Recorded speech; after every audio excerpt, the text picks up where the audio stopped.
Good evening everyone. कैसे हैं आप लोग?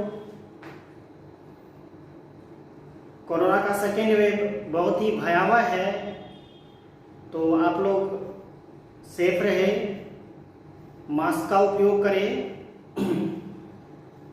परंतु डरे नहीं, घबराए नहीं, हिम्मत रखें और आसपास के लोगों में भी हिम्मत बढ़ाएं और अपनी पढ़ाई को भी जारी रखें। और आपसे एक और गुजारिश है कि सारे सेशन को, सारे लेक्चर को नियम पूर्वक पढ़े, प्रत्येक दिन पढ़े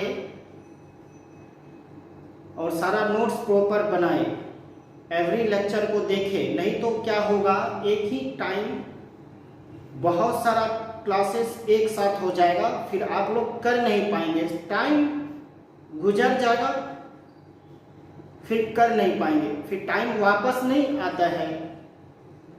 इसलिए प्रत्येक क्लास को लिखते जाएं और न्यूमेरिकल्स जितना होता है सारा डिस्कस करें। और हम लोग जूम पे भी लाइव आकर के सारे न्यूमेरिकल्स पार्ट को डिस्कस करेंगे।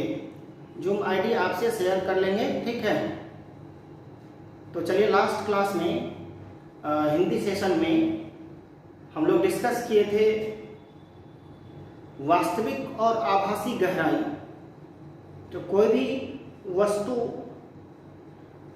सघन माध्यम में है तो विलंब माध्यम से देखने पर वस्तु थोड़ा ऊपर शिफ्ट हो जाता है। तो लास्ट क्लास में हम लोग उसमें डिस्कस किए थे mu equal to capital H by small H और shifting capital H minus small H into mu minus 1 capital H into 1 minus 1 by mu. ये फार्मूला हम लोग डिस्कस किए थे और फार्मूला को भी रिवीजन करते रहे। तो चलिए हम लोग कुछ न्यूमेरिकल्स पार्ट को कर लेते हैं, तब फिर जा करके नया टॉपिक पढ़ते हैं। ये हिंदी मीडियम का तीसरा सेशन है, 2 सेशन हम लोग कर चुके हैं, ये तीसरा सेशन है। तीसरा सेशन को ध्यान से देखें। देखिए, एक न्यूमेरिकल आपके सामने है, छोटा न्यूमेरिकल है और अच्छा न्यूमेरिकल है। The ray of light fall on a glass plate. हम समझा देते हैं, समझ लीजिए, फिगर बना देते हैं, आप तुरंत इसको बना लीजिएगा। देखिए, एक रे ऑफ लाइट फॉल करता है, ठीक है, और यहां पे ये रिफ्लेक्ट होगा और रिफ्लेक्ट होगा। इसका रिफ्रैक्टिव इंडेक्स √3 है, इसका रिफ्रैक्टिव इंडेक्स 1 है। ये एंगल ऑफ इंसिडेंस आई, तो ये भी आई हो जाएगा और ये आर।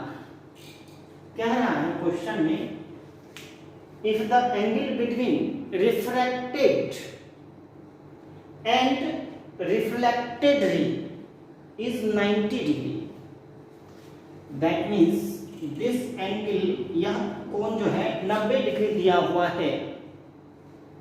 तो आप यहां पर देखें, I plus 90 plus R is equal to 180 degree. I plus 90 plus R is equal to 180 degree. तो I plus R equal to 90, तो R equal to 90 minus I। अब स्नेल्स लॉ के हिसाब से, स्नेल के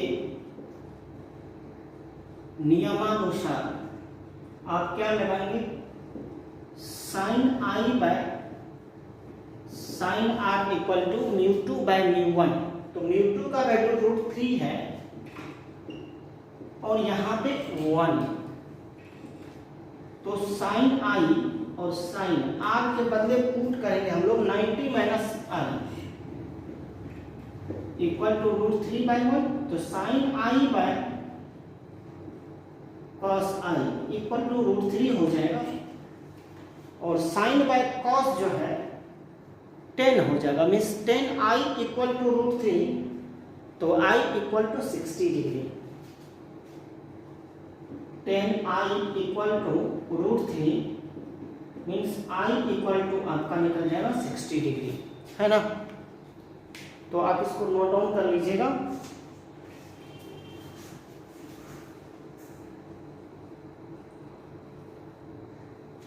देखिए अब एनसीईआरटी का क्वेश्चन एक करते हैं और बहुत ही अच्छा क्वेश्चन है और कॉन्सेप्ट भी सीखेंगे आप। क्वेश्चन को अच्छा से देखिएगा, 9.3 का क्वेश्चन है, 9.3 नंबर है। आप बुक से देख लीजिएगा क्वेश्चन, एनसीईआरटी आपके पास हो या नहीं तो अपने मोबाइल में डाउनलोड कर लीजिएगा, देखिए।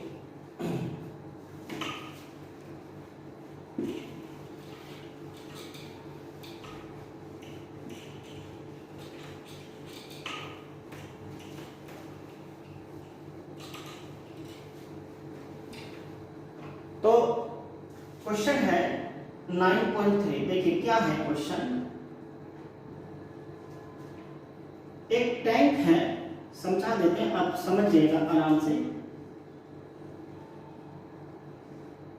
एक टैंक है, इसमें पानी भरा हुआ है और इसका डेप्थ जो गहराई जो है 12.5 सेंटीमीटर है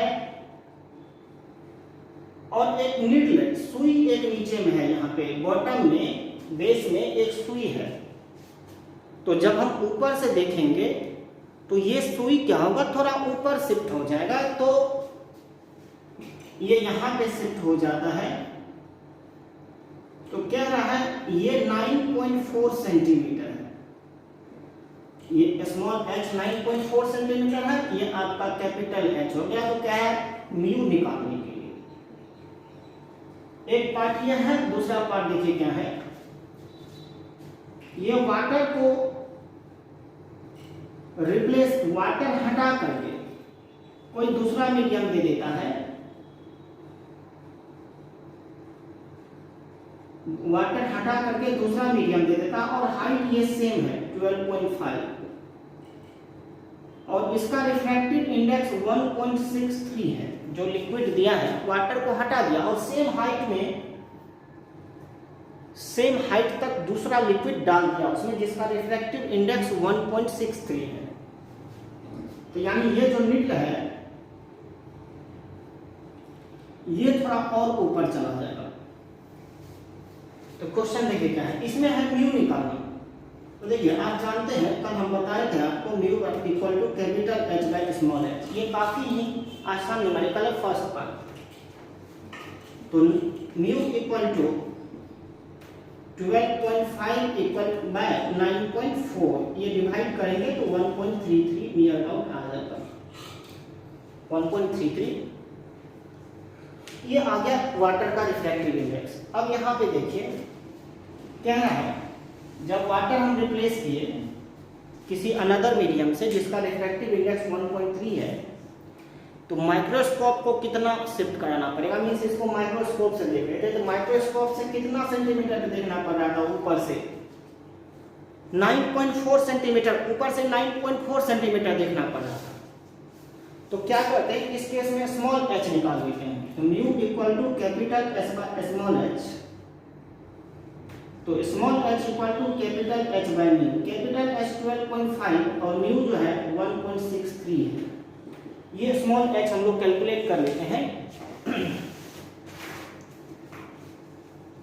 ये देखिए 12.5 डिवाइडेड बाय 1.63,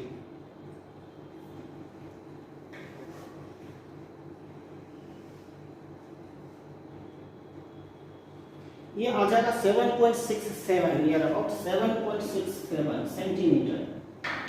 मीन्स अब यहाँ पे 7.67 सेंटीमीटर आ गया, ये apparent means shift in microscope. देखिए यहाँ पे ध्यान दीजिए, माइक्रोस्कोप को कितना शिफ्ट कराना पड़ेगा, शिफ्ट इन माइक्रोस्कोप,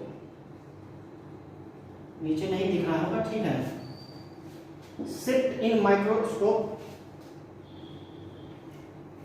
तो यहाँ पे हम बता देते हैं शिफ्ट इन माइक्रोस्कोप कैसे निकालिएगा। शिफ्ट इन माइक्रोस्कोप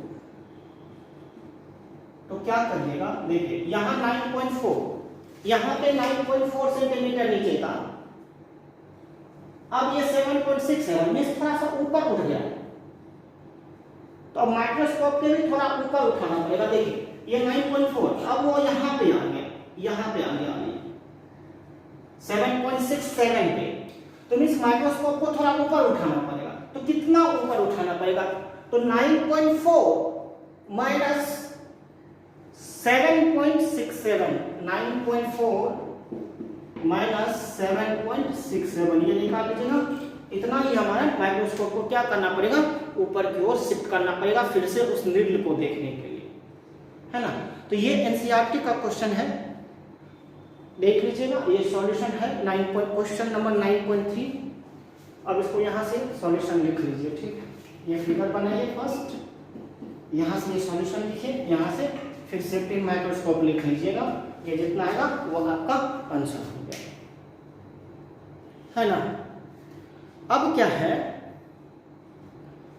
एक न्यूमेरिकल और करिए, ये भी अच्छा न्यूमेरिकल है।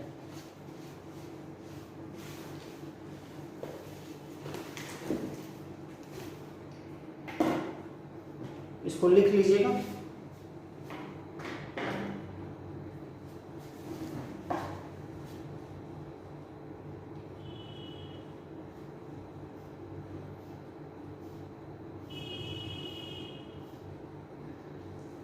ये 1.73 हो जाएगा, इतना सेट करना पड़ेगा।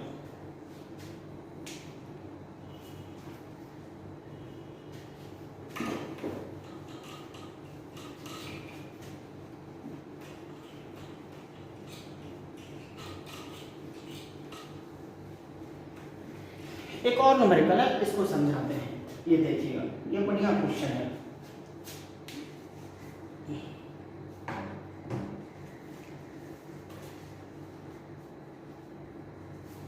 एक क्या है, एक 12 सेंटीमीटर का स्लैब है। ये 12 सेंटीमीटर का स्लैब है, capital H equal to 12 centimetre का स्लैब है। यहां से 18 सेंटीमीटर पे एक ऑब्जेक्ट है। देखिए ये बढ़िया क्वेश्चन है। 18 सेंटीमीटर पे एक ऑब्जेक्ट है, ये आपका ऑब्जेक्ट है, वस्तु है, और कह रहा है इसका दूर का साइड, ये तो नजदीक वाला साइड हो गया, ये नजदीक वाला साइड हो गया, ये दूर वाला साइड कह रहा है। ये सिल्वर्ड किया हुआ, ये सिल्वर्ड है। तो ये जब सिल्वर कर दिया गया तो ये बिहेव करेगा प्लेन मिरर की तरह, तो ये ऑब्जेक्ट का, ये वस्तु का इसमें प्रतिबिंब बनेगा। तो क्या रहा है, ये इमेज बनता है, ये 22 सेंटीमीटर। तो आप इसको देखिए, ये जो प्लेन मिरर है, यदि ये ग्लास स्लैब नहीं रहता तो ये यहीं पे अपीयर होता है। जब ये ग्लास स्लैब है तो ये क्या होगा, थोड़ा ऊपर उठ जाएगा। सिंपल, यदि कोई डेंसर मीडियम में हो और उसको रेयर मीडियम से देख रहे हो तो वो क्या होगा, कोई वस्तु सघन माध्यम में है, उसको हम देख रहे हैं विरल माध्यम से, तो वो थोड़ा ऊपर उठ जाएगा। अरे है ना, आप देखिएगा, एक बहुत अच्छा एग्जाम्पल है। वाटर सरफेस पे आप अपना फेस को देखिए, वाटर सरफेस पर, तब वहां पे इस बात को महसूस करिएगा कि आपके इमेज पे क्या इफेक्ट पड़ता है। कभी कभी देखिए, पानी ले लीजिए, पूरा पानी का लेयर है, मोटा लेयर है, और उस पर अपने फेस को देखिए आप, वहां पे आप महसूस करिएगा कि वो रेज हो जाता है। तो यहां देखिए, ये प्लेन मिरर थोड़ा ऊपर रेज हो जाएगा, उठ जाएगा ये। तो ये H हो गया, ये स्मॉल h हो गया, ये कैपिटल H हो गया। तो क्या इसका म्यू फाइंड आउट करने के लिए म्यू क्या होगा, ये हमारा क्वेश्चन है कि म्यू क्या होगा। पहले क्वेश्चन समझिए, सॉल्यूशन आसान हो जाता है ना। तो ध्यान रखिएगा, ये आपका ग्लास का स्लैब है और इसका पूरा मोटाई 12 सेंटीमीटर है और ये इसका दूर वाला फेस सिल्वर किया हुआ, मीन्स ये प्लेन मिरर बन जाएगा, तो इसका इस वस्तु का इसमें प्रतिबिंब बनेगा। तो प्रतिबिंब का 22 सेंटीमीटर भी बनेगा, है ना। तो ये जब हम ऊपर से इसको व्यू करेंगे तो ये प्लेन मिरर थोड़ा ऊपर उठ जाएगा। हाँ, ये ग्लास स्लैब नहीं रहता तो जहां प्लेन मिरर है वही अपीयर होगा। ये सघन माध्यम के कारण, ये ग्लास स्लैब के कारण ये मिरर थोड़ा ऊपर रेज हो जाएगा। तो यहां पे देखिए h plus h equal to 12, तो h equal to 12 minus h हम रख सकते हैं। एक चीज ये। दूसरा कॉन्सेप्ट, हम जानते हैं कि समतल दर्पण से जितना दूर पर वस्तु होता है उतना ही दूरी पर प्रतिबिंब बनता है। तो समतल दर्पण से यहाँ ये इधर वस्तु का दूरी हो गया x प्लस 18, यहाँ सुनिए, यहाँ वस्तु का दूरी हो गया x प्लस 18, यहाँ प्रतिबिंब का दूरी हो गया x प्लस 22। तो ये जो वस्तु का दूरी होगा 18 plus h equal to x plus 22। अब x को क्या लिखेंगे, 12 माइनस h प्लस 22, ये 18 प्लस h। अब ये h इधर आ जाएगा तो 2h हो जाएगा, 12 प्लस 22 प्लस 18, तो ये 2h इक्वल टू 16। तो h इक्वल टू 8 सेंटीमीटर और म्यू इक्वल टू, कल हम लोग पढ़े थे capital H by small h, means 12 by 8, 4, ये 4 3 जा 12 और 4 2 जा 8, ये 3/2। तो म्यू इक्वल टू हो गया यहाँ पे 3/2, मीन्स इसको लिख सकते हैं mu equal to 1.5। Is it clear, है ना। देखिए एक बार फिर से आप देख लीजिए, ये जो प्लेन मिरर है ये थोड़ा ऊपर रेंज हो जाएगा और हम लोग कॉन्सेप्ट सीखे थे समतल दर्पण से जितना दूर पे वस्तु उतना दूर पे प्रतिबिंब। तो इधर हो गया h प्लस 18, इधर हो गया x प्लस 22, तो 18 plus h equal to x plus 22, x के लिए पुट कर दिए 12 माइनस h निकल गया। और हम लोग कल के फार्मूला में था हमारा mu equal to capital H by small h, last class में हम लोग ये देखे थे। ये सॉल्यूशन को लिख लीजिएगा।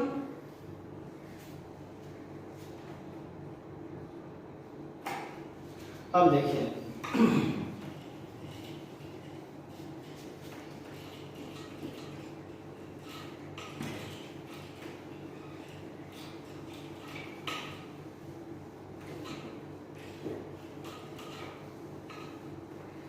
हमारा नया टॉपिक है, कोई रेक्टेंगुलर ग्लास स्लैब है, मीन्स आयताकार कांच का टुकड़ा या कोई भी डेंसर मीडियम है जो कि रेक्टेंगुलर है, आयताकार है, उससे लाइट पास होगा तब क्या होगा। आयताकार कांच के टुकड़े से लाइट पास होगा तब क्या होगा। पहले हम हेडिंग बना लेते हैं।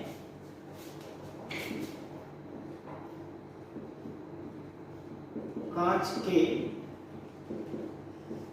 आयताकार टुकड़े द्वारा प्रकाश का अपवर्तन, आयताकार टुकड़े द्वारा प्रकाश का अपवर्तन, ठीक है। रिफ्लेक्शन ऑफ लाइट,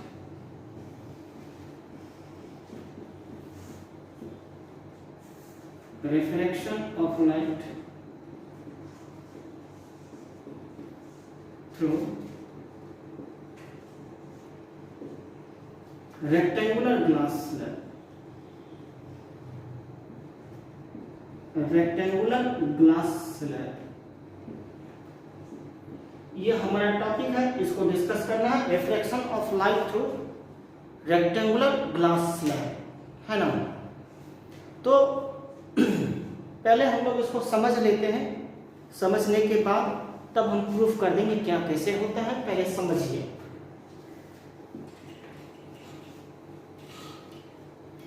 कांच के आयताकार टुकड़े द्वारा प्रकाश का अपवर्तन।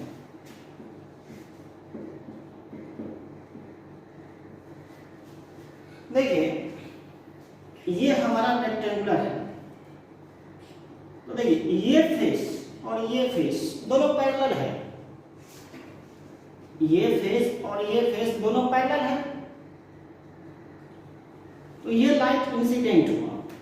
तो देखिए ये विरल से सघन माध्यम में लाइट जा रही है, तो अभिलंब की ओर मुड़ जाएगी, फिर सघन से विरल में जाएगी, अभिलंब से दूर भाग जाएगी।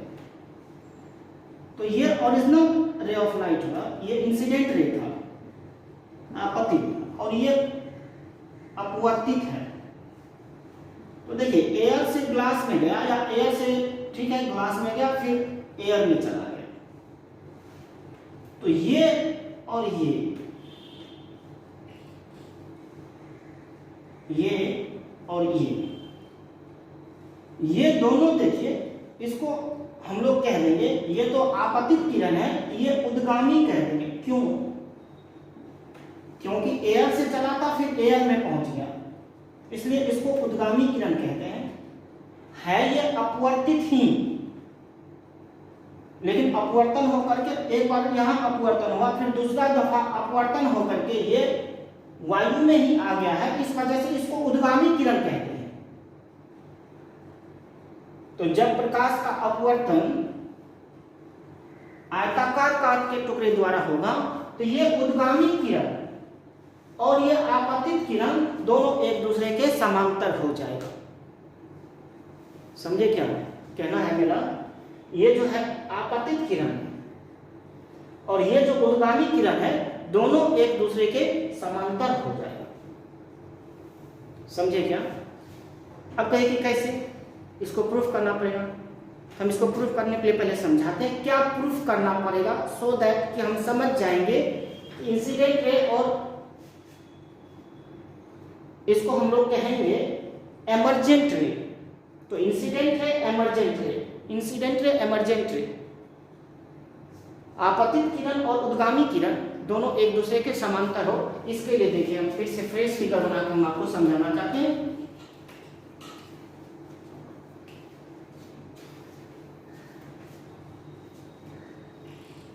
ये इधर से आया, ये आपका इंसिडेंट रे का डायरेक्शन है, ये इंसिडेंट रे का डायरेक्शन है, ठीक है। और ये इधर गया, ये फिर ऐसे चला गया।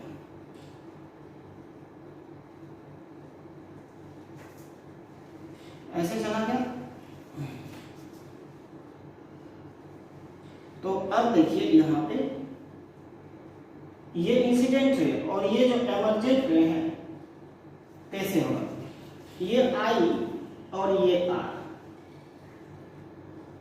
यहां भी ये इंसिडेंट होगा, तो ये क्या होगा इसका, ये और ये पैरेलल है, तो ये अल्टरनेट एंगल ये भी आर हो जाएगा एकांतर को, और ये एंगल ऑफ रिफ्लेक्शन, तो इसको हम लोग एंगल ऑफ एमर्जेंट कह देंगे, क्योंकि ये एमर्जेंट रे है इसलिए एंगल ऑफ एमर्जेंट हो जाता है। हम इसको पीछे खींचते हैं, इसको भी देखिए, तब आप समझ पाएंगे। इसको हम लोग पीछे ड्रॉ कर देते हैं।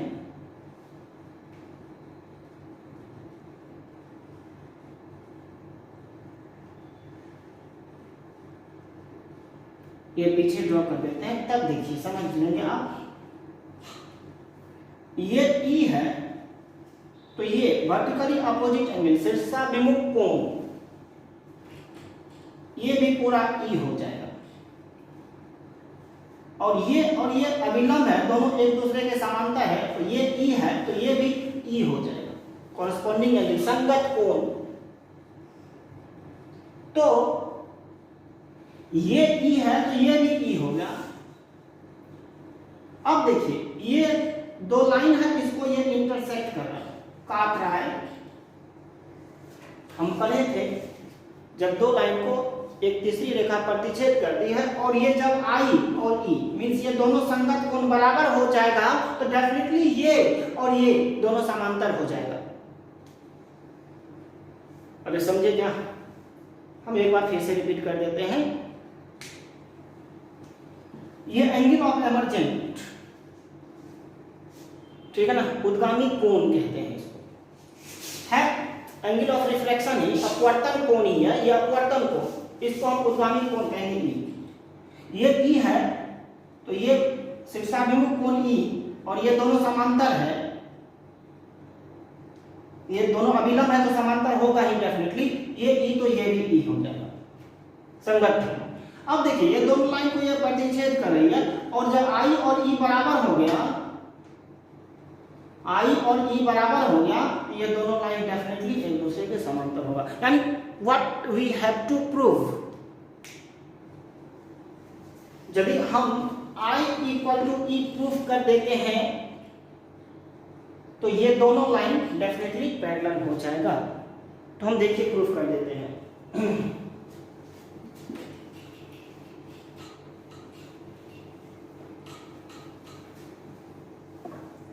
इसको ऐसा लिखते हैं, जब प्रकाश की किरण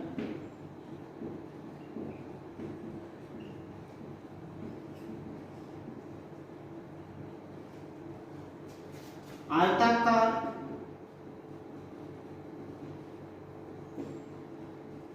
कांच के टुकड़े द्वारा गुजरती है तो निर्गत या उद्गामी, जो भी कहना है, निर्गत यानी तो उद्गामी लिख लीजिए, उद्गामी किरण आपतित किरण के समांतर हो जाती है, आपतित किरण के समांतर हो जाती है।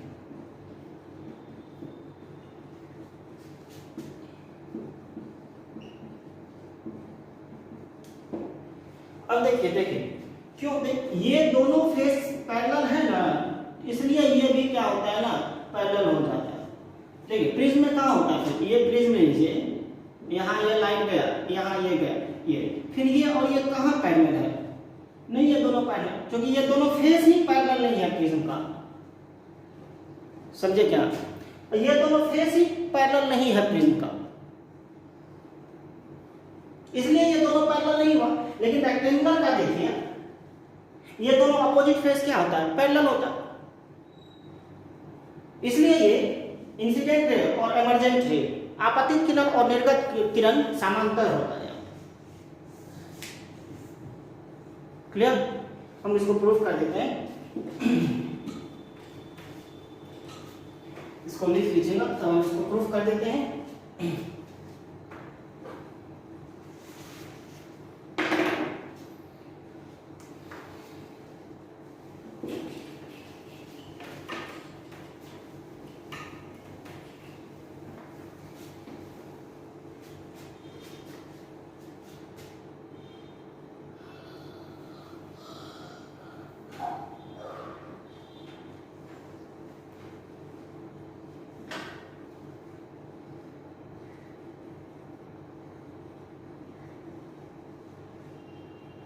फिगर नीट एंड क्लीन बनाइएगा आप लोग भी।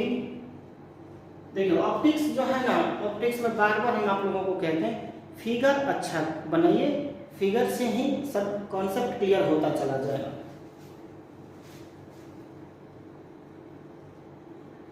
ये इंसिडेंट में है,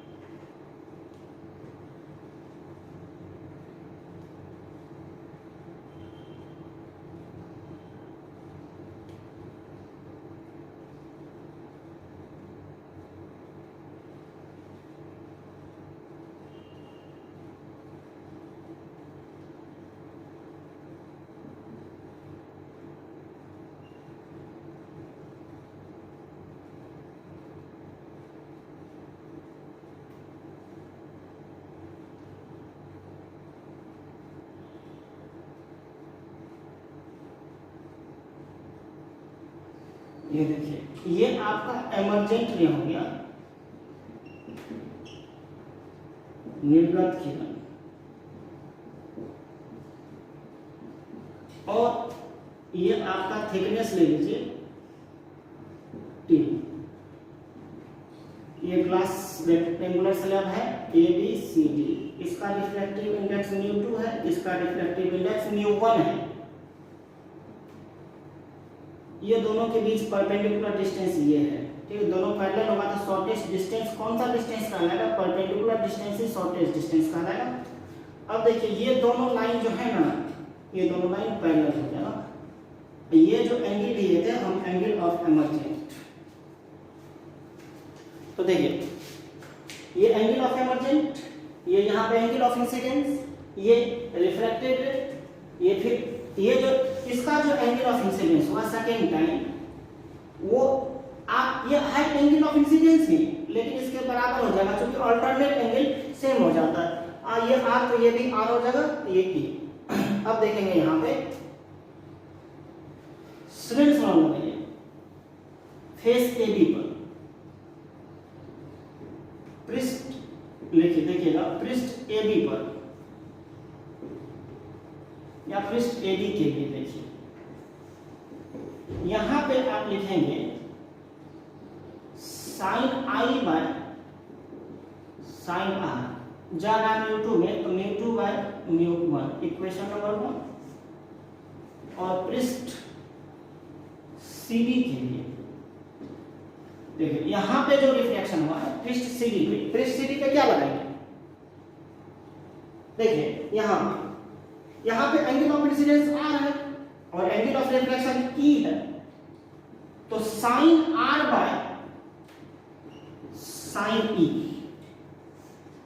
जा रहा है एयर में, फिर तो जिसमें एंटर करेगा एयर में, रिफ्रैक्टिव इंडेक्स तो μ1 होगा, μ1 ये बाहर वाले का तो μ1 ही है ना, तो μ1 बाय μ2, इक्वेशन नंबर 2। समीकरण 1 तथा 2 को गुना करने पर, 2 को गुना करने पर, तो देखिए यहाँ पे sin I bye sin R into sin R by sin E, μ2 by μ1, μ1 by μ2, μ2 μ1 cancel हो गया, sin R sin R cancel हो गया, तो sin I bye sin E equal to 1, sin I bye sin E equal to 1 means sin I equal to sin E हो जाएगा, means I equal to E हो जाएगा। I और E जैसे ही equal हो गया तो हमारा इंसिडेंट रे और एमर्जेंट रे पैरेलल हो जाएगा। फिगर ड्रॉ करके यहाँ तक लिख लीजिएगा, नेक्स्ट 2 स्टेप बचा है वो भी लिख देते हैं।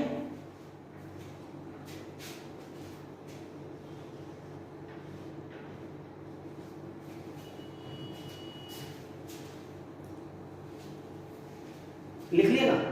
अब देखिए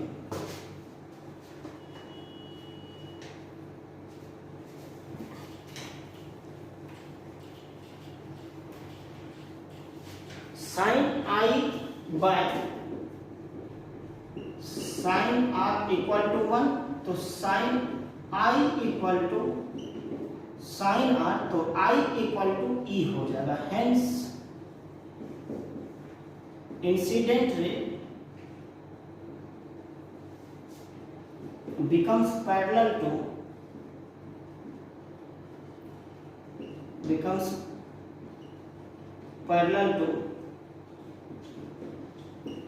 emergent ray।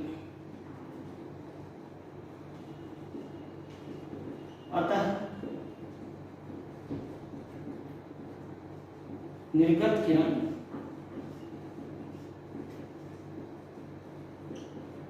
आपतित किरण के समांतर है, आपतित किरण के समांतर है, ठीक है, ये हो गया। अब एक यहां पे होगा लेटरल डिस्प्लेसमेंट, लेटरल डिस्प्लेसमेंट देखिए क्या होगा। पार्श्विक विस्थापन।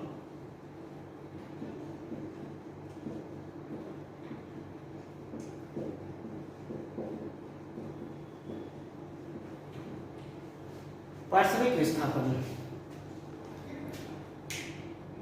बोर नहीं हो रहे ना, और पढ़ेंगे ना, थोड़ा और पढ़ लेते हैं, है ना। तो पार्श्विक विस्थापन क्या होगा, ये जो दोनों लाइन है पैरेलल है, तो दो पैरेलल लाइंस के बीच ये दो पैरेलल है, तो शॉर्टेज डिस्टेंस क्या होगा, इसके बीच शॉर्टेज डिस्टेंस परपेंडिकुलर डिस्टेंस। तो ये दोनों लाइन के बीच जो शॉर्टेज डिस्टेंस होगा, परपेंडिकुलर डिस्टेंस होगा, उसी को हम लोग यहाँ पे पार्श्विक विस्थापन कह देंगे, लेटरल डिस्प्लेसमेंट। तो ये जो है ना, ये वाला, इसको हम लोग m ले लेते हैं, इसको n ले लेते हैं, यही mn, देखिए ये हर जगह सेम होगा, क्योंकि दोनों पैरेलल है तो ये हर जगह सेम होगा। तो ये जो शॉर्टेज डिस्टेंस होगा मीन्स परपेंडिकुलर डिस्टेंस होगा, ये इंसिडेंट रे और एमर्जेंट रे के बीच, ये इंसिडेंट रे और ये एमर्जेंट रे के बीच जो शॉर्टेज डिस्टेंस, परपेंडिकुलर डिस्टेंस, लंबवत दूरी जो होगा, उसको हम लोग कह देंगे पार्श्विक विस्थापन, है ना। तो देखिए इसका डेफिनेशन लिख लेते हैं, फिगर वही रहेगा, उसी फिगर में आप क्या करिएगा, mn दिखा दीजिए, जो फिगर बना है उसी में mn शो कर दीजिए, ये mn आपका लेटरल डिस्प्लेसमेंट हो जाएगा। तो डेफिनेशन लिख देते हैं यहाँ पे, और यहाँ पे फिर एक्सप्रेशन निकाल देते हैं, फिगर यही रहेगा। फिगर चाहे तो दोबारा बना सकते हैं, नहीं तो उसी फिगर में आप ड्रॉ कर देंगे mn।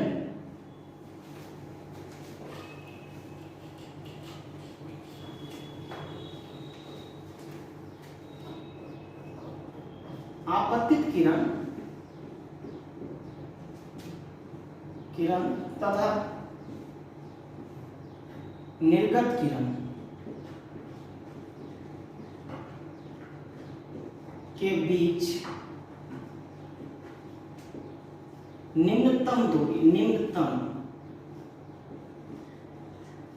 या लंबवत दूरी को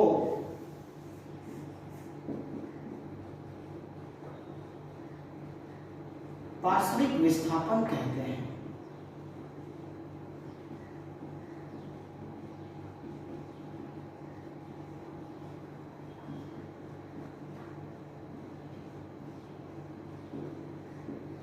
देखिए आपतित किरण तथा निर्गत किरण के बीच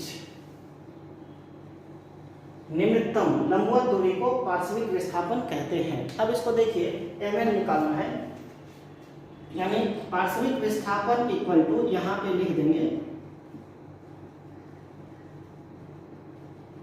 mn, ठीक है, ये mn। अब ये mn निकालेंगे कैसे, बहुत आसान है, आप एक तरह से देखिएगा, ये वाला जो एंगल होगा कितना होगा, ये वाला एंगल देखिए, ये वाला एंगल देखिए, ये टोटल आई, तो ये टोटल आई, ये इधर से आ रहा है, तो ये बच जाएगा कितना, आई माइनस आर। समझे नहीं ना, ध्यान देंगे, इधर देखिए ये आई है,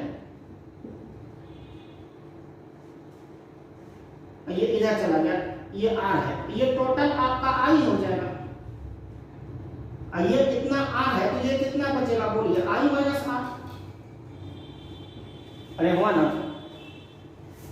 ये आई, तो ये टोटल शीर्षाभिमुख कोण आई, ये आर माइनस हो जाएगा, तो ये बचेगा आपका आई माइनस आर, ये वाला एंगल बचेगा आई माइनस आर, दिखा दीजिएगा फिगर में आई माइनस आर, यानी कि यहीं पे दिखा दीजिए, ये बचेगा आई माइनस आर। तो ये P मान लीजिए, ये Q मान लीजिए, ये तो mn आपका है ही, इसको थोड़ा बढ़ा दीजिएगा उसी फिगर में, ये P और Q, ये I माइनस R, ये m, इतना ऐड कर लीजिएगा उस फिगर में, mn, इसको थोड़ा बढ़ा दीजिए PQ, ये एंगल हो गया I माइनस R। ये तो फिर से दोबारा ड्रॉ कर लीजिएगा ना, फिगर क्या है, इतना तो ड्रॉ करना है, कर लीजिएगा स्केल से, और फिगर एकदम नीट एंड क्लीन ड्रॉ करिए,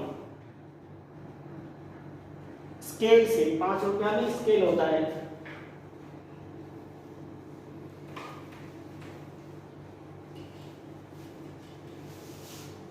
हाँ, यहाँ पे देखिए इंट्रायंगल PMN, इंट्रायंगल त्रिभुज PMN में,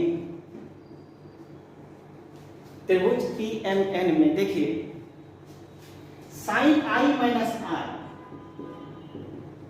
ये जो होगा परपेंडिकुलर बाय बेस, ये sine perpendicular by hypotenuse P by H, ये परपेंडिकुलर हो गया, ये बेस हो गया, हाइपोटेन्यूस हो गया, लंबवत कर, तो सामने का लंब हो गया MN और कर्ण हो गया PN। ठीक है, तो MN equal to PM into sine I minus R, ये निकल गया। पर PM हम लोगों को पता नहीं है, PM का डिस्टेंस, PM का वैल्यू अननोन है, तो PM निकालेंगे कैसे? हाँ, PQ कितना होगा बताइए तो, PQ, हेलो, PQ कितना होगा? ये PQ T हो जाएगा। इधर फिगर में देखिए, ये जो PQ होगा, ये स्लैब का थिकनेस, थिकनेस कितना माने थे हम लोग? T, थिकनेस कितना माने थे? T, तो ये PQ हमारा T के बराबर हो जाएगा। हम यहाँ पे कॉस लगा देते हैं, त्रिभुज PQM में cos R equal to base by hypotenuse, base PQ by PM, तो PM equal to PQ by cos R means PM equal to PQ into PQ by cos R लिख दीजिए ना, क्या होगा यहाँ पे? PQ को लिख देंगे T बाय कॉस R, यानी PM के लिए हम लोग पुट कर देंगे T बाय कॉस R। इस इक्वेशन 1 में T बाय कॉस R रख देंगे PM के लिए, तो हमारा ML निकल जाएगा लेटरल डिस्प्लेसमेंट, है ना? तो ये लिख लीजिएगा।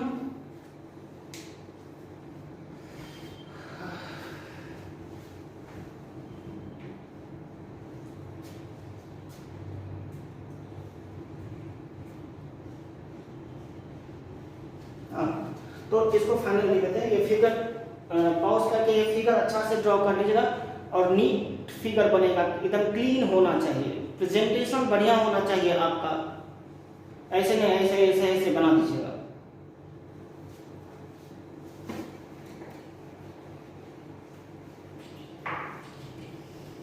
यानी पार्श्विक विस्थापन जो हुआ आपका, पार्श्विक विस्थापन जो हो गया वो कितना हो जाएगा? PM के बदले यहाँ पुट कर देंगे T bye cos R into sine I minus R, ये हो गया पार्श्विक विस्थापन। T bye cos R into sine minus R, ये पार्श्विक विस्थापन कंप्लीट हो गया। टॉपिक मीन्स इतना ही सीखे ना, यदि दो फेस पैरेलल होगा ना, लाइट का रिफ्लेक्शन होगा, उससे लाइट गुजरेगा, तो आपतित किरण और जो फिर लाइट बाहर निकला फाइनली, जिसको हम लोग निर्गत किरण कहेंगे, तो वो दोनों भी पैरेलल हो जाए।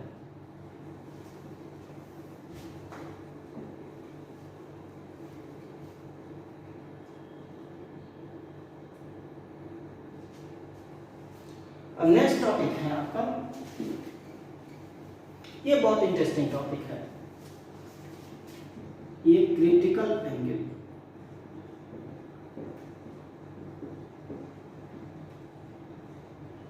क्रिटिकल एंगल, इसको क्रांतिक कोण बोलते हैं।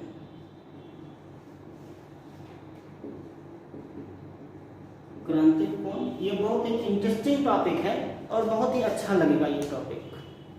तो आज करें कि कल, ऐसा करते हैं ना कि इसको नेक्स्ट क्लास में ही हम लोग करते हैं क्रिटिकल एंगल को, लेकिन थोड़ा सा समझ लीजिए 2-4 मिनट। जब लाइट सघन से विरल माध्यम में जाती है तो अविलंब से दूर भाग जाएगी, है ना?